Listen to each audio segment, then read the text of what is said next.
লম্বা একটা সময় সুইডেনে ছিল বা আছে এখনো, কিন্তু পরবর্তীতে যখন তারা পিআর অ্যাপ্লাই করবে তখন এটা এফেক্ট করবে, অর্থাৎ তারা এখানে থাকার অনুমতি পাবে না। এই সময়ে আমার পার্মানেন্ট থাকার কথা, এখন তারা নতুন নিয়মের কারণে যদি আমি ট্যাক্স না দেখাইতে পারি তাহলে আমার দেশে যাইতেই হইব। এতদিন উত্তর ইউরোপের দেশগুলোর তুলনায় সহজেই ওয়ার্ক পারমিট এবং স্থায়ী বসবাসের অনুমতি পাওয়ার সুযোগ ছিল সুইডেনে। মাত্র 13,000 সুইডিশ ক্রোনা আয় দেখিয়ে সহজেই অস্থায়ী কাজের অনুমতি পাওয়ার সুযোগ ছিল, মিলত শর্ত পূরণ করে স্থায়ী বসবাসের অনুমতিও।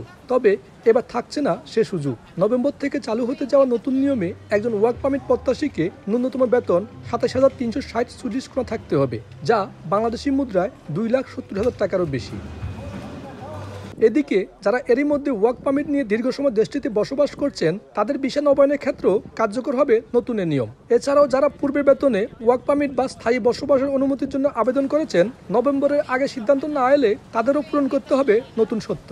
অটোমেটিক বিকাশ করতে সেট করুন অটোপে। বিকাশ থাকলে আর কি লাগে। এই সময়ে আমার পার্মানেন্ট থাকার কথা, এখন তারা নতুন নিয়মের কারণে যদি আমি ট্যাক্স না দেখাইতে পারি তাহলে আমার দেশে যাইতেই হইব। আমি সুইডেনে এত বছর থাকার পরে যদি আমার এই সরকারে এইরকম নিয়ম করে ভাই, তাহলে এখন তো এইটা হয় না।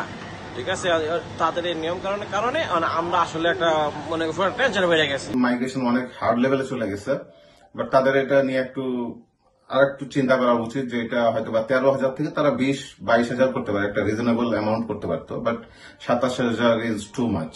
সুইডেনে নভেম্বর হতে কার্যকর হতে যাওয়া ওয়ার্ক পারমিটের নিয়মের কারণে বিপাকে বাংলাদেশি সহ বিভিন্ন দেশের প্রবাসীরা। এর ফলে 8,000-এরও বেশি অভিবাসী সুইডেন ছাড়তে বাধ্য হবেন বলে ধারণা বিশ্লেষকদের। শফিল আলম, সময় সংবাদ, সুইডেন।